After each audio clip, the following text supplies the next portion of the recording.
ఎన్నో సంవత్సరాలు నన్ను దాటిపోచున్నవి, నా ఆశలు నా కలలనే వెంబడించుచుంటిని. ఫలాలు లేని వృక్షము వలె ఎదిగిపోతిని, ఏనాడు కూలిపోదునో ఎరుగకుంటిని.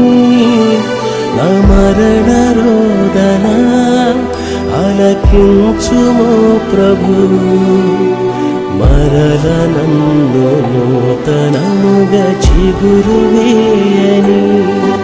నా బ్రతుకు దినములు లెక్కింపనేర్పుము, దేవాయి భూమిని వేడు గడియ నాకు చూపుము. ఇంకొంతకాలం